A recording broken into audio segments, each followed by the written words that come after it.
एक अनाथ लड़की की दर्द भरी कहानी। बचपन में ही सुमी के सिर से माँ बाप का साया उठ गया था।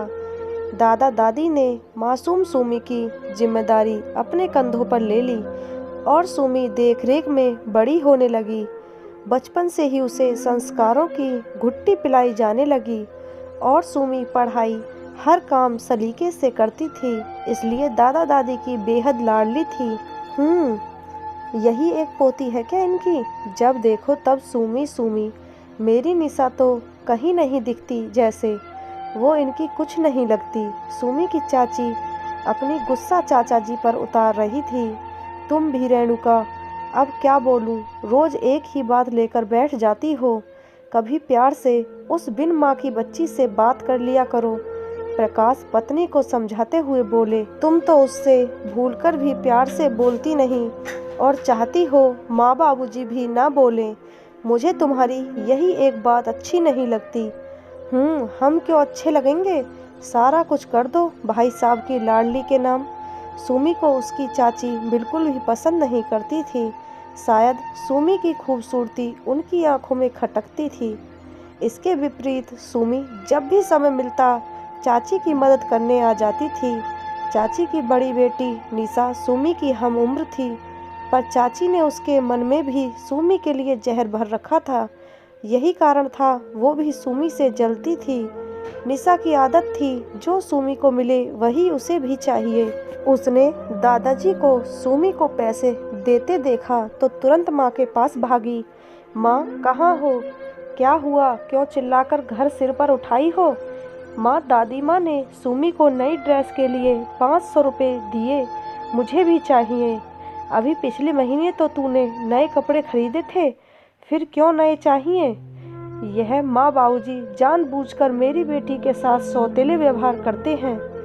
तू रुक, मैं बात करती हूँ। बाबूजी, इस घर में मेरे भी बच्चे रहते हैं, पर शायद आपको दिखाई नहीं देते। क्या हुआ बहू? दीनानाथ बोले। क्यों अनजान बनते हो बाबूजी? इस घर में और भी बच्चे हैं, उनके बारे में भी सोच लीजिए कीजिए।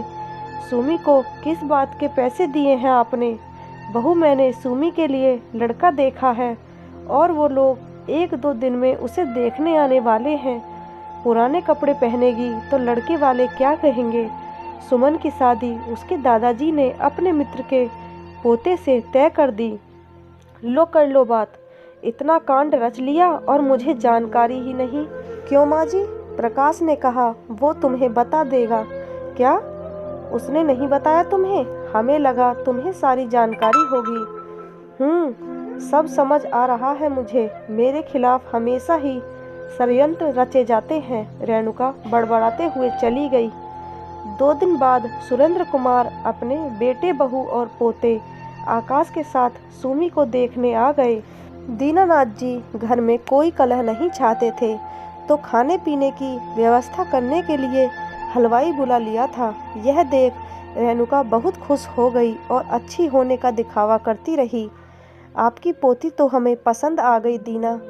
अब फैसला मेरे बच्चों के हाथ में है। सुमी के चेहरे पर शर्म की लाली छा गई। आकाश के माता पिता बोले, सुमी हमें भी पसंद है। अंकल जी, बच्चों को अकेले बात कर लेने देते हैं, वो एक दूसरे के बारे में क्या सोचते हैं। दोनों को अंदर कमरे में भेज दिया जाता है। थोड़ी देर में ही आकाश वापस आ गया और माँ के कान में धीरे से कुछ कहकर चुप बैठ गया। सुरेंद्र, क्या बात है? आकाश, क्या तुम्हें सुमी पसंद नहीं?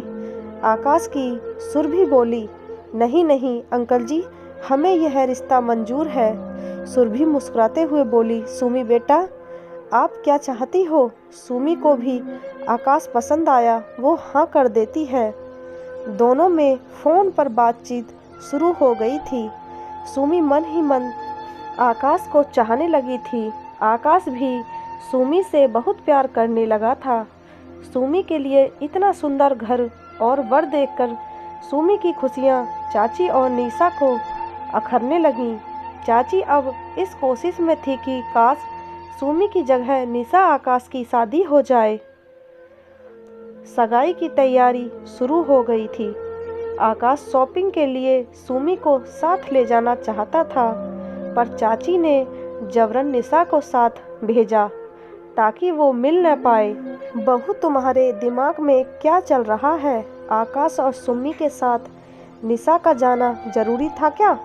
हाँ जरूरी था माँ जी, दोनों जवान हैं, कुछ ऊंच नीच हो गई तो उसका भुगतान तो मुझे और मेरी बेटियों को करना पड़ेगा। आप लोगों की जिंदगी कितने दिन की है? दीनानाथ और कामिनी चुप बैठ गए।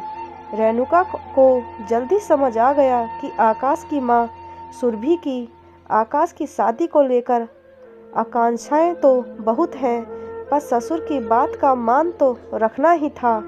यह सोचकर वो शादी के लिए राजी हो गई थी। रेणुका को मौका मिल गया आकाश की माँ के लालच को परख। उन्होंने अपना दांव खेल दिया कि अगर निशा और आकाश की शादी होती है तो मनचाहा दहेज देगी। शादी के ठीक 2 दिन पहले सुरभि ने आकर नई मांगे सामने रख दी। यह क्या कह रही हो बेटा? सुरेंद्र से मैं बात करता हूँ, उसे तो सब पता है। फिर यह अचानक? पिताजी क्या करेंगे? आकाश मेरा बेटा है, मेरे भी कुछ सपने हैं, आपको मंजूर हो तो ठीक है, नहीं तो अभी 2 दिन हैं, आप सोच लीजिए। सुरभि की मांगों को पूरा करने में दादाजी सक्षम नहीं थे। वो हताशा से सुरभि को जाता देखते रहे। सुमी से दादा दादी की लाचारी देखी न गई, वो शादी के लिए मना कर देती है। सुरभि, यह मैं क्या सुन रहा हूँ? तुम दीना अंकल को दहेज की लंबी चौड़ी लिस्ट थमा आई हो, वो भी विवाह से 2 दिन पहले। तुम पागल तो नहीं हो? क्यों, इसमें गलत क्या है? आकाश मेरा भी बेटा है, मेरे भी कुछ अरमान हैं और यह मेरा हक है। आपको नहीं पसंद तो फिर मेरी जिद सुन लीजिए। अगर यह सब लिए बिना सुमी यहाँ आई तो मैं घर छोड़कर चली जाऊंगी। माँ की जिद सुनकर आकाश भी जिद पर अड़ गया। फिर मेरी भी जिद है कि मेरी जीवन संगनी सुमी बनेगी, नहीं तो मैं जीवन भर शादी नहीं करूँगा। माँ, यह आप भी सुन लो, मुझे सोने की गुड़िया नहीं चाहिए। सुमी ने आकाश का फ़ोन रिसीव करना बंद कर दिया। रेणुका ने सुरभि से आकाश और निशा के रिश्ते को आगे बढ़ाने का प्रलोभन दे दिया, जिसे सुरभि ने स्वीकार कर लिया। घर में निशा की शादी की तैयारियां होने लगी। सुमी की बेचैनी देखकर दादा दादी की आंखों से आंसू बहने लगे। कामिनी, क्या सोचा था और क्या हो गया? मेरी फूल सी बच्ची के जीवन में इतना दर्द क्यों लिख दिया भगवान ने? सच्चा प्यार त्याग और समर्पण चाहता है। सुमी ने सबकी खुशी को ध्यान में रखते हुए सारा दर्द दिल में छुपा लिया, पर आकाश ने विद्रोह करते हुए शादी के लिए मना कर दिया। प्रकाश भी मन ही मन चाहते थे कि कैसे भी सुमी का घर बस जाए।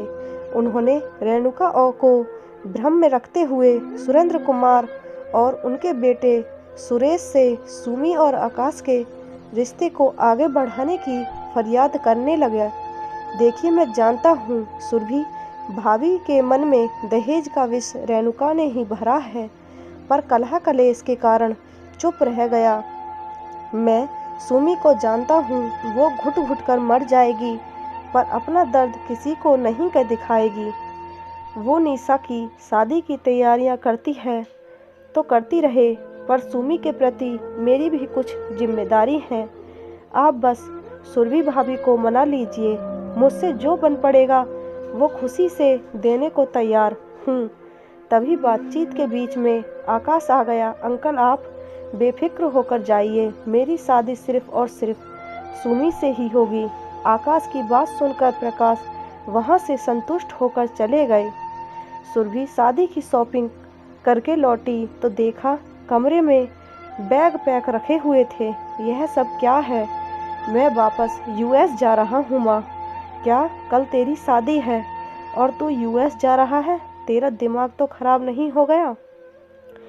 और आप सभी चुप बैठे तमाशा देख रहे हो।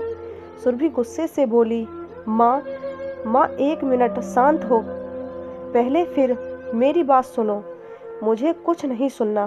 तू कहीं नहीं जा रहा है। यह सारा सामान अंदर रखो। ठीक है, मत सुनिए, आपसे कुछ कहने का कुछ फ़ायदा नहीं। आपने तो बेटे के लिए एक जिद्दी, घमंडी, बदतमीज लड़की का चुनाव कर लिया। आपने माँ होने का कर्तव्य निभा दिया। अब जरा मेरी बात का जवाब दीजिए। निशा की माँ ने अपने स्वार्थ के लिए अपनी भतीजी की खुशियों की बलि चढ़ा दी।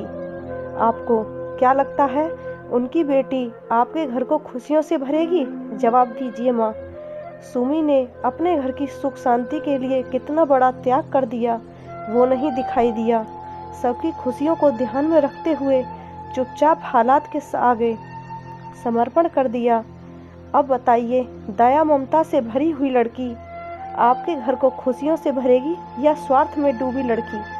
फिर भी अगर आप सही हैं तो मैं आपकी खुशी के लिए अपनी जिंदगी दांव पर नहीं लगा सकता।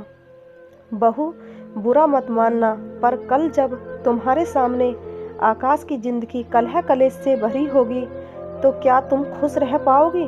नहीं ना। अब भी समय है, मान जाओ और सुमी को स्वीकार कर लो। आकाश की बातें सुनकर सुरभि को समझ आ गई कि वो लालच में अंधी होकर कितना गलत करने जा रही थी। जो लड़की बहन का हक छीनकर खुश होती है वो मेरा घर क्या संभालेगी? मुझे माफ़ कर दीजिए बाबूजी, पर अब क्या बहू? मैं रेणुका जी को मना कैसे करूं? सुरभि बोली। तुम हाँ कर दो, बाकी प्रकाश जी देख लेंगे। बस पहले से किसी से कोई बात नहीं करना, सूरज ने कहा तो सुरभि ने गर्दन हिलाकर स्वीकृति दे दी। नियत समय पर बारात द्वार पर पहुंच गई। बारात की आवाज़ सुनकर सुमी भागकर अपने कमरे में चली गई और रोने लगी। सामने की मेज पर रखा शादी का जोड़ा उसे मुंह चिढ़ा रहा था। सुमी, प्रकाश की आवाज़ सुनकर सुमी ने जल्दी से आंसू पोंछ लिए। जी चाचा जी, अभी आई। सुमी उठकर बाहर निकल रही थी कि चाचा कमरे में आ गए। तू तैयार नहीं हुई अभी तक?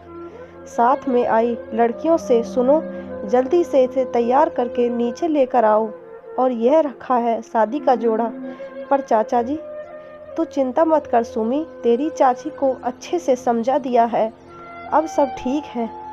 चल जल्दी से तैयार हो जा, आकाश इंतजार कर रहा है। प्रकाश मुस्कुराते हुए बोले तो सुमी शर्मा गई। प्रकाश मुस्कुराते हुए चले गए। सुमी और आकाश की शादी हो गई और सुमी विदा हो गई। दीनानाथ और कामिनी सुमी का घर बस जाने में बहुत खुश थे। माँ आप कुछ बोली क्यों नहीं? निशा माँ से झगड़ा कर रही थी। इतनी बड़ी साजिश, जैसे मैं सौतेली बेटी हूँ। माँ कुछ बोलो तो। क्या बोलूँ? तेरे पिता ने तलाक के पेपर सामने रख दिए थे। मैं अनपढ़ इस उम्र में अलग होकर कैसे गुजर बसर करूँगी?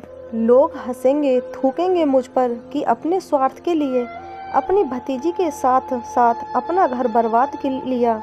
तेरे लिए अपना घर तो नहीं उजाड़ सकती थी।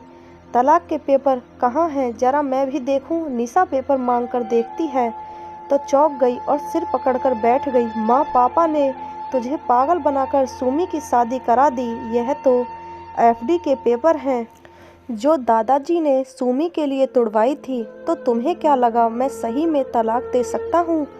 प्रकाश अंदर आते हुए बोले, मैं तुम लोगों जैसा स्वार्थी नहीं हूँ जो अपनी खुशी के लिए किसी की खुशियाँ छीन लूँ। रेणुका, तुम्हारे कारण मैं कभी उस बच्ची को गोद में उठाकर प्यार नहीं कर पाया, क्योंकि मैं ऐसा करता तो तुम कलह करती और उसके साथ साथ माँ बाबूजी का जीना मुश्किल कर देती। स्वार्थ कभी भी खुशियाँ नहीं देता रेणुका। खुशी पाने के लिए त्याग और समर्पण भी चाहिए। यह बात तुम्हारी समझ में नहीं आई, पर सुरभि भाभी को समझ आ गई और उन्होंने भी सुमी को बहू बनाने का फैसला कर लिया। अब जरा तुम भी कुछ अच्छे संस्कार निशा को देना शुरू कर दो तो बेहतर होगा। तुम्हारी खुशी के लिए ही मैं सुमी से दूर भागता रहा, पर फिर भी तुम उसकी ज़िंदगी में जहर ही घोलती रही। अब सुधर जाओ या कलह मचाओ, कुछ भी करो। सुमी का घर बस गया, अब मुझे कुछ फर्क नहीं पड़ता। प्रकाश जाकर माँ बाबूजी के पास बैठ गया।